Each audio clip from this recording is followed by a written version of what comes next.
சின்ன மருமகள் சீரியலோட upcoming episode என்னென்னு பார்க்கலாம். தமிழ் செல்வி மொய் விருந்துக்காக எல்லா ஏற்பாடையும் செஞ்சு வச்சுருக்காங்க. ஆனால் வந்தவங்க எல்லாரும் தமிழ் செல்வி கிட்ட இங்கே ராஜாங்கம் பெரிய விருந்து செய்கிறாருல, அது இங்கே தானான்னு கேட்க, இல்லைங்க அவங்க அங்கே தான் விருந்து செய்கிறாங்க. இது மொய் விருந்துக்காக நான் ஏற்பாடு பண்ணியிருக்கேன். என் படிப்புக்காக உங்களால் உதவி செய்ய முடியும்னா நீங்கள் சாப்பிட்டுட்டு கொஞ்சம் பண உதவி தந்தால் நல்லா இருக்கும்னு சொல்கிறாங்க தமிழ் செல்வி. நாங்கள் இங்கே வரலம்மா, ராஜாங்கம் குடும்பம் ஏற்பாடு செஞ்சுருக்க அந்த விருந்துக்கு தான் போக வந்தோம். குடும்பமாக வந்திருக்கிறத பார்த்தாலே தெரிய வேண்டாமா, யார் இங்கே இதெல்லாம் சாப்பிட்டுட்டு இங்கே பணத்தையும் கொடுத்துட்டு போகிறது அப்படின்னு சொல்லிட்டு வந்தவங்க எல்லாரும் ராஜாங்கம் கண்டிப்பாக மொய் விருந்தை நடத்திடுவார், அதில் நல்லா சாப்பிட்டு போகலான்னு ரொம்ப சந்தோஷமாக குடும்பமாக வந்திருக்காங்க. வந்த சொந்தக்காரங்க கிட்ட மோகனா, ஈஸ்வரி, அப்பத்தான்னு எல்லாரும் உட்காந்து பேசிகிட்டு இருக்காங்க. அப்போ தான் மோகனா சொல்கிறாங்க, அத்தை இம்புட்டு நேரம் ஆகுது, நாம் வேண்டுதலையும் முடிக்கல, பொங்க வைக்கல, அது மட்டும் இல்லாமல் இன்னும் கெடா வரலன்னு வேற சொல்கிறாங்களே. அங்கே தமிழ் செல்வி எல்லா ஏற்பாடையும் செஞ்சு வச்சுருக்கா, ஆனால் யாருமே போகலை. ஆனால் இங்கே எல்லாரும் வந்துட்டாங்க, நம்ம எந்த ஏற்பாடும் செய்யலை, என்ன நடக்க போதோ தெரியல அப்படின்னு மோகனா சொல்லும்போது, ஏப்பா ராஜாங்கோ என்னதான்ப்பா நடக்குது, காலையிலேருந்து இப்படியே உட்காந்துட்ருக்கோமே, நம்ம வந்த வேலையை முடிச்சுட்டு கிளம்பலாம்ல அப்படின்னு கேட்குறாங்க அப்பத்தா. உடனே சன்னாசியும், ஆமாம்மா அதே தான் அண்ணனும் என்கிட்ட சொன்னார், ஆனால் என்ன செய்ய, கெடா வரணும்ல, வந்தால் தானம்மா நம்ம எல்லா ஏற்பாடையும் செய்ய முடியும். அது மட்டும் இல்லாமல் பக்கத்தில் வந்துட்டோன்னு ஃபோனில் சொன்னாங்கம்மா, இன்னும் கொஞ்ச நேரம் பார்ப்போம், இல்லைனா நான் ஏதாவது செய்கிறேன் அப்படின்னு சொல்லிட்டு சன்னாசி, இங்கே ராஜாங்கம் சேதுன்னு எல்லாருமே கெடா சீக்கிரமாக வந்துடும், வந்தவங்களுக்கெல்லாம் நல்ல பெரிய விருந்து கொடுத்து நல்ல சந்தோஷமாக அனுப்பி வைக்கணும்னு காத்துட்ருக்காங்க. இங்கே ஈஸ்வரிக்கு ஒரே சந்தோஷம், வந்தவங்க எல்லாரும் நம்ம பக்கம் வந்து நிற்கிறாங்க. ஆனால் அந்த தமிழ் செல்வி படித்து முன்னேறணும்னு மொய் விருந்தெல்லாம் செஞ்சா, யாருமே அங்கே போகலை. அப்புறம் எப்படி இவளுக்கு பண உதவி கிடைக்கும், இவெல்லாம் படித்து டாக்டர் ஆக முடியும்? வாய்ப்பே இல்லை போல. பாவம் தமிழ் செல்வியோட முகம் சரியே இல்லை. தமிழ் செல்வி வீட்டில் உள்ள எல்லாரும் ரொம்ப பதட்டமாக பயந்து போய் இருக்கிறாங்க. பணம் கிடைக்காதுன்னு தெரிஞ்சிருந்தும், அதுவும் பெரிய வீட்டில் மருமகளாக இருக்கிற தமிழ் செல்வி இப்படி மொய் விருந்து நடத்தினா அதெல்லாம் சரியில்லைன்னு வசந்தியாவது சொல்லியிருக்கணும். இப்படி அவமானப்பட்டு தமிழ் செல்வியோட குடும்பம் நிற்கிறாங்களே அப்படின்னு ஈஸ்வரி சந்தோஷமாக தமிழ் செல்வி அவமானப்பட்டு நிற்கிறத பார்த்து சிரிக்கிறாங்க. வந்தவங்க எல்லாரும் ராஜாங்கத்துக்கிட்ட கேட்குறாங்க, ஐயா உங்கள் மருமக மொய் விருந்து ஏற்பாடு செய்கிறாங்க, அதே நாளே நீங்கள் இப்படி ஒரு ஏற்பாடை செஞ்சு வச்சுருக்கிறீங்களே, வரவங்க எல்லாரும் நீங்கள் கொடுக்குற விருந்துக்கு தான் வருவாங்கன்னு அந்த தமிழ் செல்விக்கு தெரியாதா என்ன? அது மட்டும் இல்லாமல் உங்கள் வீட்டு சார்பாக நீங்களே கூப்பிட்டதுக்கப்புறமா நாங்கள் வராமல் இருப்போமா? அது எப்படி மொய் விருந்தில் கலந்துக்கிட்டால் பணம் வேற கொடுக்கணுமே. ஆனால் நீங்கள் அப்படி இல்லைல்ல, இங்கே வருஷம் வருஷம் நீங்கள் இந்த கோயிலில் இப்படி ஒரு ஏற்பாடெல்லாம் செஞ்சு இங்கே பொங்க வச்சு விருந்தெல்லாம் ஏற்பாடு செய்வீங்க. வேணும்னே தான் உங்கள் மருமகளும் அந்த வசந்தி குடும்பத்தில் உள்ளவங்களும் இப்படிப்பட்ட ஒரு மொய் விருந்து ஏற்பாடை செஞ்சுருப்பாங்களா? நீங்கள் தான் அவங்கக்கிட்ட பேசி புரிய வச்சு இங்கேருந்து கிளம்ப வைக்கணும் அப்படின்னு சொல்ல, உடனே சேது சொல்கிறாங்க, பார்த்தீங்களாப்பா அந்த தமிழ் செல்வி குடும்பத்தால் நாம் இன்னும் என்னெல்லாம் அனுபவிக்க வேண்டியதாக இருக்கோ தெரியல. நாம் வரோன்னு தெரிஞ்சிருந்தே வேணும்னே இந்த தமிழ் செல்வி வீட்டில் உள்ளவங்க இப்படிலாம் செஞ்சுருக்காங்க. அதான் சொந்தக்காரங்க தெரிஞ்சவங்கன்னு எல்லாரும் நம்மளை நிற்க வச்சு கேள்வி கேட்குறாங்க. இதெல்லாம் நமக்கு தேவையாப்பா அப்படின்னு தமிழ் செல்வி மேலே சேதுவுக்கு இன்னும் ரொம்ப கோபம் வருது. இதை பார்த்து அப்பத்தான் சொல்கிறாங்க, ராஜாங்கம் தமிழ் செல்வி வேணும்னே இப்படி எந்த ஏற்பாடையும் செய்ய மாட்டா, அப்படி எந்த அவசியமும் இல்லை. என் பேத்தி தமிழ் செல்வியை பற்றி எனக்கு நல்லா தெரியும். அவள் படித்து முன்னேறணும், டாக்டர் ஆகணுன்ற ஆசையில் பணம் இல்லாத ஒரே காரணத்துக்காக தான் மொய் விருந்து ஏற்பாடு செஞ்சுருக்கா. மற்றபடி நமக்கு எதிராக இப்படிலாம் செய்யணும்னு தமிழ் செல்வி என்றைக்கும் நினைக்கவே மாட்டா. நம்ம வீட்டில் தமிழ் செல்வி இருந்த வரைக்கும் நம்ம வீட்டில் என்னென்ன பிரச்சனை வந்தது அது எல்லாத்தையும் அந்த பிரச்சனையை சமாளித்ததே தமிழ் செல்வி தான். ஏன் நீ கட்சியில் உனக்கு பிரச்சனை வந்தப்போ கூட உனக்கு பெரிய பொறுப்பு கிடைக்கிறதுக்கு காரணமாக இருந்ததும் நம்ம மருமக தமிழ் செல்வி தானே. அவள் நம்மளுக்கு எதிராக இப்படி செய்வாளா? மற்றவங்க பேசினா அதெல்லாம் இல்லைன்னு நம்ம மருமக தமிழ் செல்விக்கு நீ சப்போர்ட் பண்ணணும். நீ தலை குனிஞ்சு நிற்கக்கூடாது ராஜாங்கம். என்ன தான் இருந்தாலும் தமிழ் செல்வியை நம்ம யாருக்காகவும் விட்டு கொடுக்கக்கூடாது. இன்னும் சேதுவும் தமிழ் செல்வியும் பிரியல, எல்லா உரிமையும் இந்த தமிழ் செல்விக்கு இருக்குது. அதனால் நாம் பண உதவி செஞ்சுருந்தா, இல்லை தமிழ் செல்வியை படிக்க வைக்கணும்னு நினச்சிருந்தா தமிழ் செல்வி எதுக்காக மொய் விருந்து ஏற்பாடெல்லாம் செய்ய போகிறா? அதனால் புரிஞ்சு பேசுங்க, யாரும் தமிழ் செல்வியை தப்பாக பேசாதீங்க அப்படின்னு கண் கலங்கிக்கிட்டே அப்பத்தா தமிழ் செல்விக்காக எல்லாரும் முன்னாடி சப்போர்ட் பண்ணி பேசும்போது உடனே சாவித்திரி, அம்மா போதுமா, தமிழ் செல்வி நம்ம வீட்டில் இருக்கும்போது தான் தமிழ் செல்விக்கு இம்புட்டு சப்போர்ட் பண்ணீங்க. ஆனால் இப்போ சேதுவே வேண்டான்னு தமிழ் செல்வி படிப்பு மட்டும்தான் முக்கியம்னு இப்படி ஒரு முடிவெடுத்திருக்காளே, இவ செய்கிறது தப்பு கிடையாது. அது மட்டும் இல்லைம்மா, தமிழ் செல்வி நம்ம வீட்டு மருமக, மொய் விருந்து வச்சா நம்ம குடும்பத்தில் உள்ளவங்களும் அவமானப்பட்டு நிற்கணுன்ற எண்ணம் தமிழ் செல்விக்கு இல்லையே. நம்ம குடும்பத்தை பற்றி தமிழ் செல்வி யோசிக்கல. இன்னும் நீங்கள் எதுக்கு தமிழ் செல்வியை பற்றி யோசிக்கிறீங்க, சப்போர்ட் பண்ணி பேசுகிறீங்க? சேதுவே தமிழ் செல்வியை வேண்டான்னு ஒரு முடிவு எடுத்துட்டால, அப்புறம் எதுக்குமா தமிழ் செல்வி படித்தா என்ன, படிக்கலனா நமக்கு என்ன? தமிழ் செல்வி மொய் விருந்து ஏற்பாடை செஞ்சா தெரிஞ்சவங்க எல்லாரும் இப்படி பேச தான் செய்வாங்க. அதுக்கு நாம் அவமானப்பட்டு நிற்கணுமா?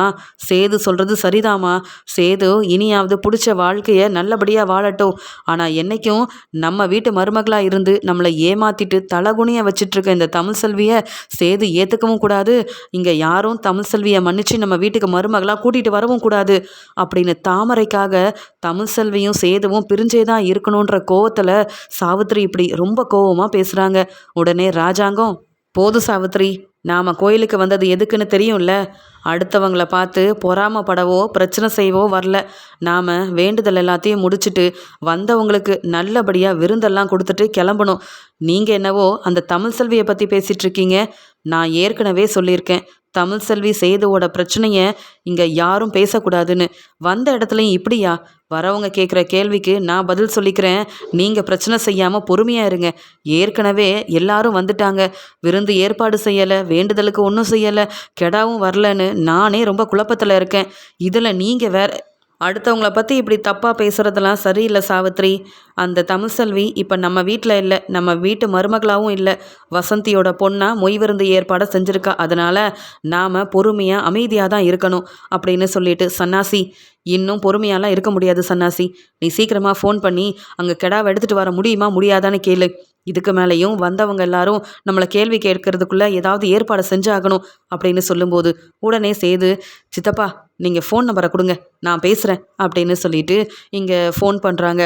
அந்த சமயம்தான் அங்கே கெடா எடுத்துகிட்டு வந்தவங்க சொல்கிறாங்க, அண்ணே கொஞ்சம் பிரச்சனையாயிருச்சுனே, இப்போ நீங்கள் சொல்கிற நேரத்துக்கு வர முடியாது போல். அது மட்டும் இல்லாமல் நீங்கள் வேறு ஏதாவது ஒரு ஏற்பாடு செய்யுங்களேன். அது மட்டும் கொஞ்சம் பார்த்து எங்களுக்கு உதவி செய்யுங்க. வண்டி ரிப்பேர் ஆகி நின்று 1 மணி நேரத்துக்கு மேலே ஆகுது. யாரும் உதவி செய்யவும் வரலை. இங்கே கெடாவை நாங்கள் கொண்டு வரும்போதெல்லாம் ஒவ்வொரு பிரச்சனையாக வருது. எனக்கு என்னவோ இது சரிப்பட்டு வராதுன்னு நினைக்கிறேன். சரியான நேரத்துக்கு வர முடியலன்னு ராஜாங்க ஐயா எங்கள் மேலே கோவப்படக்கூடாதுன்னு தான் நான் ஃபோன் பண்ணாமல் பயந்துக்கிட்டே இருந்தேன். நல்ல வேலை செய்த அண்ணன், நான் உங்ககிட்ட உண்மையை சொல்லிட்டேன். எங்களால் சரியான நேரத்துக்கு வர முடியாது. நீங்களே அங்கே வேறு ஏதாவது ஏற்பாடு செய்யுங்க, எங்களை மாட்டி விட்டுறாதீங்க அப்படின்னு சொல்லிட்டு ஃபோனை வைக்க, இதை எதிர்பார்க்காத செய்து பேரதிர்ச்சியோடு நிற்கிறாரு. இதை அப்பா கிட்ட எப்படி சொல்ல? அப்போ சரியான நேரத்துக்கு நம்மளால் விருந்து கொடுக்க முடியாதுன்னு தெரிஞ்சு போச்சு. அப்புறம் எப்படி இன்னொரு ஏற்பாடை நம்ம செய்ய முடியும்? இப்படி எல்லாரையும் கூப்பிட்டு வச்சு நாம் விருந்து தரோன்னு சொல்லி அவங்கள ஏமாத்தின மாதிரி ஆயிருமே அப்படின்னு சேது உடனே ராஜாங்கத்தை கூப்பிட்டு தனியாக பேச ஆரம்பிக்கிறாரு. அப்பா, அங்கே வண்டி ரிப்பேர் ஆகி நின்று 1 மணி நேரத்துக்கு மேலே ஆகுது. அவங்க வரேன்னு சொன்னது எல்லாமே பொய். இப்போ கெடா வரப்போகிறதும் இல்லை, விருந்து தந்து நாம் இங்கே எல்லாரையும் சமாளிக்க போகிறதும் இல்லைப்பா. எப்படி இதெல்லாம் நீங்கள் சமாளிக்க போகிறீங்கன்னு தெரியல. அங்கே ஏற்கனவே கெடா எடுத்துகிட்டு வரும்போதே நிறைய பிரச்சனை வந்து தான் இங்கே வர முடியாத அளவு என்னென்னவோ பிரச்சனை வந்துட்டுருக்கு. நான் அதை சமாளிச்சுக்கிறேன், நீ உண்மையை ராஜாங்க ஐயா கிட்ட சொல்லிடுங்கன்னு இப்போ தான்ப்பா நடந்த எல்லாத்தையும் தெளிவாக என்கிட்ட சொன்னாங்க. ஆனால் ஊரில் உள்ள எல்லாரும் வந்துட்டாங்கப்பா. இங்கே நாம் எப்படிப்பா இவங்களை சமாளிக்கிறது அப்படின்னு சொல்லி இங்கே ராஜாங்கத்துக்கிட்ட சொல்ல, உடனே ராஜாங்கம், இத்தனை வருஷமாக இந்த கோயிலில் வேண்டுதல் செஞ்சு வந்த எல்லாருக்கும் சாப்பாடு கொடுத்துட்ருக்கோம். ஆனால் இந்த வருஷம் இப்படி நடக்கும்னு நான் எதிர்பார்க்கவே இல்லை. ஆனால் இப்போ எனக்காக சாவித்திரி வேண்டுதல் எல்லாம் நிறைவேற்றணும்னு வேற நிற்கிறாளே, இப்போ வந்தவங்களுக்கு என்ன பதில் சொல்ல செய்து தெரியலையே அப்படின்ற மாதிரி கண் கலங்கி நிற்கிறாரு. உடனே சாவித்திரி, அண்ணே என்னண்ணே இம்புட்டு நேரமாக நாங்கள் நிற்கிறோம், காத்துட்ருக்கோம், என்னென்ன ஆச்சு? இங்கே வேண்டுதல் எல்லாத்தையும் செய்யலாம்ல. உனக்காக நான் வேண்டிக்கிட்ட வேண்டுதலை செய்யலைன்னா அப்புறம் உனக்கும் நம்ம குடும்பத்துக்கும் தானே பிரச்சனையாகும். வந்தவங்க எல்லாரும் கேள்வி கேட்க ஆரம்பிச்சிட்டாங்கண்ணே. இதுக்கு மேலேயும் நம்ம வேண்டுதலை செய்யாமல் இப்படி பொங்க வைக்காமல் விருந்துக்கு ஏற்பாடு செய்யலைன்னா அப்புறம் நம்மளை ரொம்ப அவமானப்படுத்திடுவாங்கண்ணே. நம்மளையே நம்பி இன்னைக்கு 50 பேரும் வந்திருக்கிறாங்க பாரேன் அப்படின்னு சொல்ல, மொய் விருந்தில் ஒருத்தரும் இல்லை. இங்கே பெரிய விருந்துன்னு சொல்லி எல்லாரும் வந்து நின்றுட்டுருக்கிறத ராஜாங்கம் பார்க்குறாரு. என்ன செய்யன்னு தெரியலையே அப்படின்னு திருன்னு முழிச்சிட்டு இருக்கும்போது அங்கே மொய் விருந்தை கவனிக்கிறாரு. அப்போ சேதுக்கிட்ட சொல்கிறாரு, இப்போ பாரு, வந்தவங்கள நம்மளை ஏமாற்றிட்டோம் அப்படின்னு சொல்லி நம்மளை தப்பாக நினைக்க போகிறாங்க. ஆனால் அங்கே தனக்கு பண உதவி கிடைக்கும்னு அந்த தமிழ் செல்வி எல்லா ஏற்பாடையும் செஞ்சு வச்சுட்டு காத்துட்ருக்கா. யாருமே அங்கே போகலை. நம்மளை நம்பி வந்தவங்கள ஏமாத்துற மாதிரி ஆயிருமே சேது அப்படின்னு யோசிக்க, வந்த ஊர்லேருந்து வந்த எல்லாருமே ராஜாங்கத்துக்கிட்ட கேட்குறாங்க, ஐயா இதுக்கு மேலேயாவது உண்மையை சொல்லுங்க, இல்லை விருந்து தரப்போகிறீங்களா இல்லையா? நாங்கள் எவ்வளோ நேரமாக சின்ன பசங்களோட வந்து நின்றுட்டுருக்கோம். சாப்பிடாம இருந்தால் எவ்வளோ கஷ்டம்னு உங்களுக்கு தெரியும்ல. நீங்கள் எல்லா வருஷமும் நாங்கள் வந்த உடனே நீங்கள் நல்லா விருந்தெல்லாம் கொடுப்பீங்க. ஆனால் இந்த வருஷம் என்னையா ஆச்சு? ஏன் இப்படிலாம் நடக்குது அப்படின்னு கேட்கும்போது உடனே அப்பத்தா சொல்கிறாங்க, அப்புறம் நடக்காமல் என்ன செய்யும்? அங்கே தமிழ் செல்வி தான் படிப்புக்காக கஷ்டப்பட்டு சமைச்சு எல்லா ஏற்பாடையும் செஞ்சு வச்சுருக்க அங்கே சாமியே நம்ம குடும்பத்தை அவமானப்படுத்துகிற மாதிரி இப்படி எல்லார் முன்னாடியும் தலை குனிஞ்சு நிற்க வச்சிருச்சுல ராஜாங்கம். இனியாவது தமிழ் செல்வி நல்ல மருமகன்னு எல்லாரும் ஏற்றுக்கோங்க, புரிஞ்சுக்கோங்க. அதனால் வந்தவங்களுக்கு எல்லாருக்கிட்டையும் பேசாமல் தமிழ் செல்வியோட மொய் விருந்தில் சாப்பிட்டுட்டு பண உதவி செஞ்சுட்டு கிளம்ப சொல்லு ராஜாங்கம். இதுக்கு மேலேயும் இங்கே கெடா வரலன்ற உண்மையை நீ வந்து சொல்லாமல் இருந்தால் வந்தவங்க எல்லாரும் நம்ம குடும்பத்தை தப்பாக பேசுவாங்க. நாம் எல்லாரும் அவமானப்பட்டு நிற்கணும். இப்படி ஒரு விஷயம் என்னைக்கு நம்ம குடும்பத்தில் நடந்ததே இல்லை. இப்படி நடக்கிறதுக்கு காரணம் தமிழ் செல்விக்கு பண உதவி கிடைக்கணுன்றதுக்காக தான். எல்லாமே தமிழ் செல்வியோட நல்ல மனசுக்கு நல்லதாகவே நடக்கும் அப்படின்னு அப்பத்தான் சொல்லிட்டு இருக்காங்க. உடனே இங்கே தாமரை சொல்கிறாங்க, அம்மா உண்மையாகவே மாமாவுக்காக நீங்கள் வேண்டுதல் செய்கிறேன்னு அங்கே வேண்டிக்கலல்ல, அதனால தான் இப்படிலாம் நடந்துருச்சு போல். நீங்கள் என்னவோ தமிழ் செல்வி குடும்பத்தை அவமானப்படுத்தணும், தமிழ் செல்வி படிக்கக்கூடாது, பணம் கிடைக்கக்கூடாது, பண உதவி கிடைச்சா காலேஜில் சேர்ந்துருவாளோன்னு நினச்சி பொய் சொல்லி தானம்மா இந்த ஏற்பாடை செஞ்சீங்க. அதாம்மா சாமி மூலமாகவே நாம் அவமானப்பட்டு நிற்கிறோம். அதே கோயிலில் தமிழ் செல்விக்கு சாதகமாக எல்லாம் நல்லதாகவே நடக்குது. பார்த்தீங்கல்ல, நீங்கள் பொய் சொன்னீங்க, இப்போ இங்கே ராஜாங்க மாமா அவமானப்பட்டு நிற்கிறாரு. இதனால் நம்மளை திட்டிடுவாரோ அப்படின்னு எனக்கு பயமாக இருக்குமா அப்படின்னு சொல்ல, உடனே ராஜாங்கம் எல்லார் முன்னாடியும் மன்னிப்பு கேட்குறாரு. வந்தவங்க கிட்ட ராஜாங்கம் ரொம்ப தெளிவாக சொல்கிறாரு, என்னை எல்லாரும் மன்னிச்சிருங்க. உங்களை கோயிலுக்கு வர வச்சு பெரிய விருந்து தரேன்னு சொல்லி நான் ஏமாத்துற மாதிரி ஆயிடக்கூடாதுன்னு தான் உண்மையை நானே சொல்ல வந்திருக்கேன் அப்படின்னு சொல்ல, என்னையா சொல்கிறீங்கன்னு கேட்க, உங்களுக்காக அங்கே கெடாவெல்லாம் வர வச்சு நம்ம வேண்டுதல் ஆரம்பிக்கலாம்னு நினச்சேன். ஆனால் அதுக்குள்ளே இங்கே கொஞ்சம் பிரச்சனை ஆயிடுச்சு. இப்போ விருந்து ஏற்பாடு செய்ய முடியாத ஒரு நிலமையில இருக்கேன். ஆனால் யாரும் என்னை தப்பாக நினைக்காதீங்க. இங்கே வந்த எல்லாரும் மொய் விருந்தில் கலந்துக்கிட்டு நல்லா சாப்பிட்டுட்டு என் மருமக தமிழ் செல்விக்கு உதவி செஞ்சுட்டு போங்களேன் அப்படின்னு இங்கே ராஜாங்கம் சொன்னதை கேட்டு இங்கே அப்பத்தா சந்தோஷப்படுறாங்க. இங்கே மோகனா இதை எதிர்பார்க்காம பேரதிர்ச்சியோட நிற்க, உடனே ஈஸ்வரி, சாவித்திரி, தாமரைன்னு ஒருத்தர் பார்த்துக்கிறாங்க. என்னது இது, ராஜாங்க மாமா மனசு மாறிட்டாரா அப்படின்னு ஈஸ்வரி நினைக்க, உடனே சாவித்திரி, அண்ணே நீ என்ன செய்கிறன்னு யோசிச்சு தான் செய்கிறியா? அந்த தமிழ் செல்வி எப்படின்னு நம்ம வீட்டு மருமகளாக முடியும்? அவள் தான் பொய் சொல்லி ஏமாற்றிட்டு நம்ம குடும்பம் வேண்டான்னு அவள் அம்மா வீட்டில் போய் இருக்காளே. அவள் நம்மளை கேட்டால் மொய் விருந்து ஏற்பாடு செஞ்சா? இல்லைல்ல, அவளெல்லாம் மருமகளாக ஏற்றுக்கக்கூடாதுன்னு இப்போ தானே நான் சொன்னேன். அதுக்குள்ளே நீ மனசு மாறிட்டியான்னு கேட்க, அமைதியாரு சாவித்திரி, நான் இருக்கிற நிலைமை புரியாமல் பேசாத அப்படின்னு சொல்லும்போது அங்கேருந்து இதெல்லாம் கேட்டுட்டு இருந்த வசந்திக்கு அவ்வளோ சந்தோஷம். உடனே செல்லப்பாண்டி, தமிழ் செல்வி, ஓ மாமனாரே சொன்னதுக்கப்புறமா நீ போய் அங்கே இருக்கிற எல்லாரையும் கூப்பிட்டு வந்து சாப்பாடெல்லாம் பரிமாற ஆரம்பிக்கணும். அப்போ தான் உனக்கு பண உதவியும் கிடைக்கும், அந்த குடும்பத்தையும் நீ தலை நிமிர வைக்க முடியும். என்ன செய்யன்னு தெரியாமல் அங்கே கெடா வராததுனால விருந்து சமைக்க முடியாத நிலமையில இருக்காங்க. சரியான சமயம், உன் மாமனாரே மனசு மாறிட்டாருல, நீ போய் பேசு தமிழ் செல்வி அப்படின்னு சொல்ல, ஒரு பக்கம் சந்தோஷம், இன்னொரு பக்கம் சேதுவை நினச்சி தமிழ் செல்விக்கு கோவம். ஆனால் ராஜாங்கத்துக்காக அங்கே வந்து தமிழ் செல்வி சொல்கிறாங்க, ஆமாம் நான் மொய் விருந்து செஞ்சது உங்கள் எல்லாருக்காகவும் தான், நீங்கள் வருவீங்கன்றதுக்காக தான்.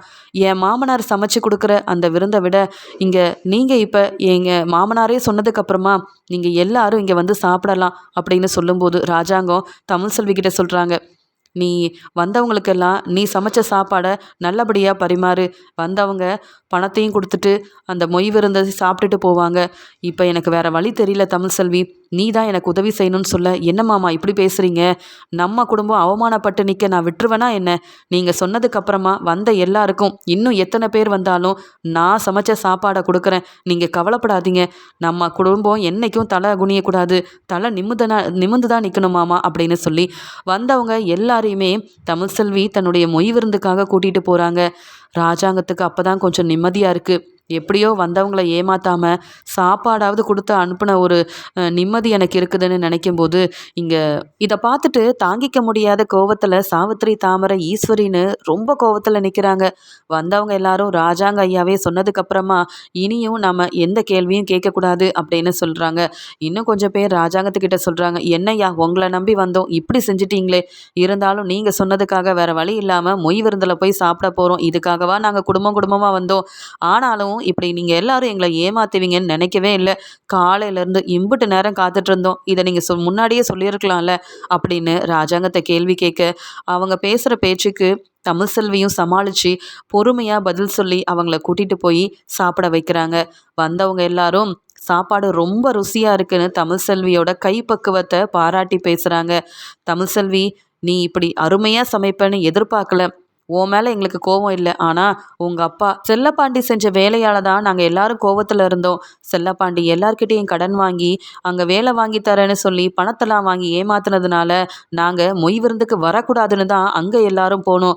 ஆனால் சரியான நேரத்தில் அவங்களுக்கு அங்கே விருந்து செய்ய முடியாதுன்னு உடனே பெரிய வீட்டு மருமகளாக சரியான முடிவெடுத்து எங்கள் எல்லாருக்கும் நல்ல ருசியான சாப்பாடெல்லாம் கொடுத்துருக்க. அது மட்டும் இல்லாமல் நீ மருமகளாக கிடைக்க ராஜாங்கம் கொடுத்து வச்சிருக்கணும். நீ மனைவியாக கிடைக்க சேதுவும் கொடுத்து வச்சிருக்கணும். என்னதான் நீயும் சேதுவும் இப்போ பிரிஞ்சிருந்தாலும் அந்த பெரிய குடும்பத்துக்கு ஒரு அவமானம் உடனே நீ எங்களுக்கு அந்த பிரச்சனையை சமாளித்து இப்படி ஒரு வேலையை செஞ்சது ரொம்ப பெருமையாக இருக்குதுமா அப்படின்னு வந்தவங்க நல்லபடியாக சாப்பிட்டுட்டு பாராட்டி பேச கண்கலங்கி நிற்கிறாரு ராஜாங்கம். தமிழ்செல்வி நல்ல வேலை மொய் விருந்து ஏற்பாடு செஞ்சா. இல்லைன்னா நம்ம நிலைமை என்ன ஆயிருக்கும்? கட்சியிலேருந்து வந்த எல்லாரும் நம்மளை அவமானப்படுத்தி பேசியிருப்பாங்க. தலைவர் வரைக்கும் இந்த பிரச்சனை போயிருக்கும். நாம் ஏமாத்துற மாதிரிலாம் எல்லாரும் நினச்சிருப்பாங்க.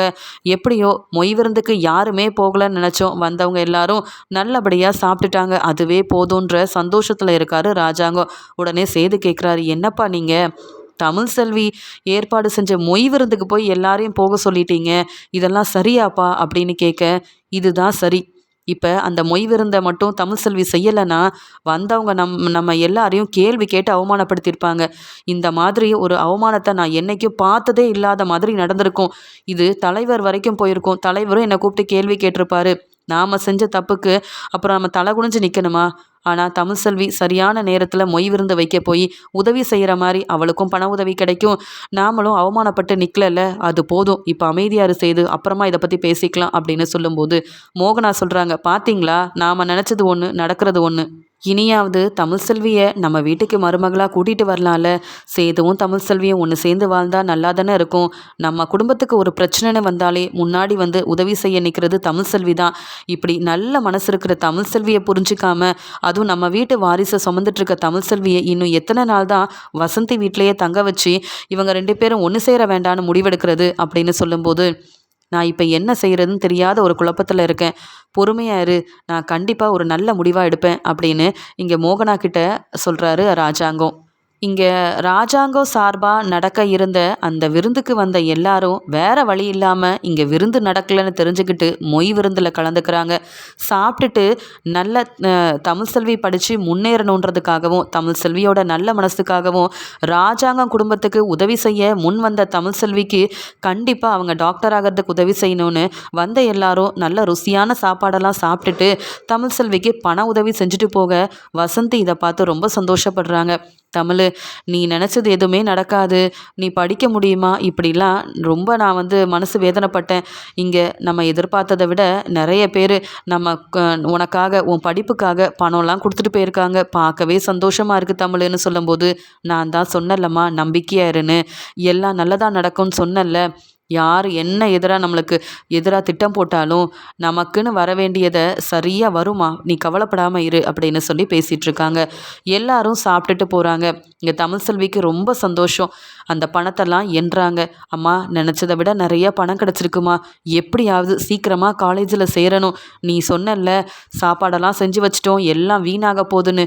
இப்போ பார்த்தியா, எல்லாம் சரியாக போச்சு, எல்லாம் சாப்பிட்டுட்டாங்க, நிம்மதியாக இருக்கலாமா சந்தோஷமாக இருக்கலாமான்னு இங்கே தமிழ்செல்வி பணம் கிடச்ச சந்தோஷத்துலேயும் எல்லாரும் உதவி செஞ்சுட்டு போயிருக்காங்க. கண்டிப்பாக உதவி செஞ்ச எல்லாருக்கும் நானும் டாக்டர் ஆகி நான் வந்து கண்டிப்பாக இவங்களுக்கும் உதவி செய்யணும் அப்படின்ற ஒரு எண்ணத்தோட சந்தோஷமாக இருக்கிறத பார்த்துட்டு சாவித்திரியால் தாங்கிக்க முடியாமல் சேதுவுக்கும் என் பொண்ணு தாமரைக்கும் கல்யாணம் பண்ணி வைக்கலாம்னு நினச்சா இந்த ராஜாங்கமே இங்கே வந்த ஆளுங்களை அங்கே அனுப்பி சாப்பிட வச்சது மட்டும் இல்லாமல் தமிழ்செல்வி பணம் கிடச்ச சந்தோஷத்தில் இருக்கா. இவ மட்டும் படித்து டாக்டர் ஆயிட்டா, அப்புறம் சேது மனசு மாறிடுவான். டாக்டரான தமிழ்செல்வி தான் முக்கியம்னு தமிழ்செல்வியை மறுபடியும் வீட்டுக்கு வர வச்சு மருமகளாக தலையில் தூக்கி வச்சு கொண்டாடுவாங்க. இதெல்லாம் நடக்கவே கூடாது அப்படின்னு சாவித்திரியால் தாங்கிக்க முடியாமல் ரொம்ப கோவமாக அங்கே போயிட்டு தமிழ்செல்வி கிட்ட பிரச்சனை செய்கிறாங்க. என்னடி உனக்கு எல்லாம் நல்லதே நடக்குதுன்னு சந்தோஷத்தில் இருக்கியா?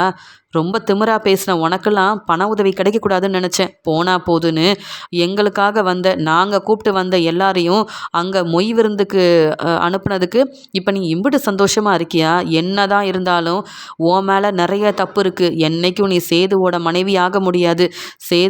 சேதுவே உன்னை ஏற்றுக்க போகிறதும் இல்லை. நீ பொய் சொல்லி ஏமாத்துறவ தானே. அது மட்டும் இல்லாமல் நீ என்ன உண்மையாகவே எங்கள் வீட்டு வாரிசையாக சுமந்துட்டுருக்க? இல்லைல்ல, நடித்து ஏமாற்றி எப்படியாவது வீட்டுக்குள்ளே வந்துடலான்னு நினைக்கிறியா? உன்னை மருமகளாக நாங்கள் ஏற்றுக்கவும் மாட்டோம். உன்னை கண்டிப்பாக சேது நம்பவும் மாட்டான். உன் வாரிசா நீ நினைக்கிறத தான் பிள்ளையா சேது ஏற்றுக்க மாட்டேன்னு சொன்னதெல்லாம் உனக்கு ஞாபகம் இருக்குல்ல அப்படின்னு சொல்லி அவமானப்படுத்துகிறாங்க. அங்கே சாப்பிட்டுட்டு இருந்த எல்லாரும் சாவித்திரி பேசுகிறத அப்படியே கேட்டுட்ருக்க தாங்க முடியாத கோவத்தில் நிற்கிறாங்க தமிழ்செல்வி. உடனே வசந்தி என்ன பேசுகிறீங்கன்னு கேட்க உடனே தமிழ்செல்வி சொல்கிறாங்க, அம்மா என்ன தானே கேள்வி கேட்குறாங்க, நான் பதில் சொல்லிக்கிறேம்மா. சேதுவும் இப்படி பேசுனதுக்கு நான் பொறுமையாக இருந்தேன், ஆனால் இவங்கெல்லாம் கேள்வி கேட்டால் நான் பதில் சொல்லணுமா? பார்த்துக்கிறேம்மா அப்படின்னு சொல்லும்போது சாவித்திரி சொல்கிறாங்க, கண்டிப்பாக உன் இடத்துக்கு என் பொண்ணு தான் வருவா. என்னைக்கா இருந்தாலும் நான் ஆசைப்பட்ட மாதிரியே என் பொண்ணை சேதுவுக்கு கல்யாணம் பண்ணி வச்சு உன்னை என்ன செய்கிறேன்னு பாருன்னு சொல்லும்போது, முடிஞ்சா செஞ்சுக்கோ, நீ தேவையில்லாமல் வந்து பேசிகிட்டு இருக்க. நான் சுமக்கிற என் வாரிசை பற்றி நீ தப்பாக பேசின, அவ்வளவுதான். சேது என்னை விட்டு பிரிஞ்சாலும் எனக்கு கவலை இல்லை. உன் குடும்பத்தில் மருமகளாக வரணும்னு நான் ஆசைப்படவும் இல்லை. ஆனால் அதெல்லாம் காரணமாக வச்சுக்கிட்டு நான் படிக்கக்கூடாதுன்னு சொல்லி இத்தனை பேர் முன்னாடி என்னையும் நான் சுமக்கிற என் வாரிசையும் தப்பாக பேசுன, அவ்வளவுதான். உனக்கு மரியாதை இருக்காது. இப்படியே கிளம்பி போயிரு. ஏற்கனவே உன் பொண்ணு தாமரை இப்படி பேசுனதுக்கு தான் பலார்னு வெளுத்து வாங்கினேன். அதே மாதிரி செய்ய வச்சிடாத அப்படின்னு தமிழ்செல்வி ரொம்ப கோவமாக சொல்லும்போது உடனே அப்பத்தான் ராஜாங்கம் என்ன நடக்குது, நாம் குடும்பமே அவமானப்பட்டு நின்றுப்போம். தமிழ்செல்வி செஞ்ச உதவியால் இப்போ எல்லாரும் சந்தோஷமாக இருக்கும்போது தமிழ்செல்விக்கு பண உதவி செஞ்சுட்டு போனது என்ன தப்பா? அங்கே மொய் விருந்து ஏற்பாடு தானே தமிழ்செல்வி செஞ்சுருக்கா. அதை தாங்கிக்க முடியாமல் உன் தங்கச்சி சாவித்திரி அங்கே போய் என்ன பிரச்சனை செய்கிறான்னு பாரு. தமிழ்செல்வியவும் நம்ம வீட்டு வாரிசையும் தப்பாக பேச இந்த சாவித்திரிக்கு முதல்ல என்ன தகுதி இருக்குது? உன்னையும் நம்ம குடும்பத்தையும் தலகுனிய வச்சவ தானே சாவித்திரி. போனால் போதுன்னு இவளை மன்னிச்சு நம்ம வீட்டுக்குள்ளே வர வச்சோம். ஆனால் அவள் தேவையில்லாமல் இங்கே சேது தமிழ்செல்வி ஒன்று சேரக்கூடாதுன்னு பிரச்சனை செய்கிற மாதிரி தான் இருக்குது. போதும், என் பேத்தி தமிழ்செல்வியை யாரும் இப்படி பேசக்கூடாது. நீ போய் பேசுறியா, நான் பேசட்டுமான்னு கேட்குறாங்க. பிரச்சனையை வேணும்னே பெருசாக்கணும்னு நினச்ச சாவித்திரி தமிழ்செல்வி அவமானப்படுத்தினது மட்டும் இல்லாமல் வசந்தி செல்லப்பாண்டின்னு எல்லாரையும் தலகுனிய வைக்கிறாங்க. தேவையில்லாமல் பேச தாங்கிக்க முடியாமல் தமிழ்செல்வியும் என் குடும்பத்தை பற்றி பேச உனக்கு என்ன தகுதி இருக்குது? என்னை பற்றி பேசினா பொறுமையாக இருப்பேன், ஆனால் என் வாரிசை பற்றி பேச உனக்கெல்லாம் என்றைக்கும் தகுதி இல்லை. பொய் சொல்லி ஏமாற்றி அந்த வீட்டில் வந்து உட்காந்து சாப்பிட்டுட்ருக்க நீ எல்லாம் ஒரு ஆளுன்னு கேள்வி கேட்குறியா அப்படின்னு சாவித்திரியை பலார்னு தமிழ்செல்வி வெளுத்து வாங்கின உடனே அவமானப்பட்டு நிற்கிறாங்க சாவித்திரி. அண்ணே பாருண்ணே, எவ்வளோ தைரியம் இருந்தா உன் தங்கச்சி சாவித்திரியவே இப்படி செஞ்சுருப்பான்னு கேட்க உடனே கோவமாக இருந்த ராஜாங்கம் இங்கே சாவித்திரியை பலார்னு வெளுத்து வாங்குறாரு. நீ எதுக்கு அங்கே போன? தமிழ்செல்வி இப்போ நமக்கு செஞ்ச உதவியை என்னைக்கும் மறக்கவே கூடாது. நானே தமிழ்செல்வியோட மொய் விருந்தில் கலந்துக்கிட்டு பணம் கொடுத்துட்டு வரணும்னு நினச்சிட்டு இருந்தேன். ஆனால் நீ தேவையில்லாமல் தமிழ்செல்வியவும் தமிழ்செல்வி குடும்பத்தையும் எப்படி அங்கே போய் அவமானப்படுத்தலாம்? நம்ம குடும்பத்துக்கு தமிழ்செல்வி எவ்வளவோ உதவி செஞ்சுருக்கா. நான் தலை நிமிர்ந்து நிற்கிறதுக்கு காரணமும் தமிழ்செல்வி தான். ஏதோ தமிழ்செல்வி மேலே உள்ள கோவத்தில் பொய் சொன்னதால் நான் கொஞ்சம் கோவமாக இருந்தது உண்மை. அதுக்காக நீ எல்லாம் தமிழ்செல்வியை தப்பாக பேசின, அவ்வளவுதான். என்னதான் இருந்தாலும் தமிழ்செல்வி சேதுவோட மனைவி, நம்ம வீட்டு மருமக. அதனால் பொறுமையாக இரு. இதுக்கு மேலே ஏதாவது பேசின, தமிழ்செல்வி அவமானப்படுத்தின, அவ்வளவுதான் அப்படின்னு சாவித்திரியை வெளுத்து வாங்குறாரு ராஜாங்கம். இங்கே ஒரு பக்கம் அந்த தமிழ்செல்வி நம்மளை அவமானப்படுத்துகிறா, இன்னொரு பக்கம் எங்கள் அண்ணன் என்னை பலார்னு வெளுத்து வாங்கிட்டாரு. தமிழ்செல்விக்கு எல்லாரும் சப்போர்ட் பண்ணுறாங்க. என்ன நடக்கக்கூடாதுன்னு நினச்சினோ அது மட்டும்தான் நடக்குது. இந்த தமிழ்செல்வி இவ்வளோ சந்தோஷமாக இருக்கிறா. ஆனால் சேதுவுக்கு மட்டும் தமிழ்செல்வி என்னைக்கும் மனைவி ஆயிடவே கூடாது, நாம் நினச்சது மட்டும்தான் நடக்கணும் அப்படின்னு எல்லாரும் முன்னாடி சாவித்திரி அவமானப்பட்டு நிற்கிறாங்க. உடனே இங்கே ராஜாங்கமும் எல்லாரும் முன்னாடியும் எங்கள் வீட்டு மருமக தமிழ்செல்வியோட படிப்பு செலவுக்கு மொய் விருந்தில் நானும் கலந்துக்கிட்டு 2 லட்ச ரூபா பணம் கொடுக்குறேன் அப்படின்னு எல்லாரையும் கூப்பிட்டு தமிழ்செல்வி கிட்ட 2 லட்ச ரூபா பணத்தை கொடுத்து ரொம்ப சந்தோஷப்படுறாரு ராஜாங்கம். உடனே தமிழ்செல்வி, மாமா உங்கள் வீட்டுக்கு நான் என்னைக்கு மருமகளாக வரணும், அப்போ நீங்கள் எனக்கு என்ன செய்யணுமோ செய்யுங்க. இப்போ எனக்கு கிடைச்ச பணமே போதும். நீங்கள் மனசு மாறினதை விட பெரிய சந்தோஷம் வேறு ஒன்றும் இல்லை. நீங்கள் சந்தோஷமாக வீட்டுக்கு கிளம்புங்க. நான் இருக்கிற பணத்தை வச்சு சீக்கிரமாக காலேஜில் சேர போகிறேன் அப்படின்னு சந்தோஷப்படுறாங்க தமிழ்செல்வி. தமிழ்செல்வியோட நல்ல மனசுக்கு எல்லாம் நல்லதாகவே நடக்கும்னு அப்பத்தா, மோகனா, ராஜாங்கம் நினைக்கிறாங்க.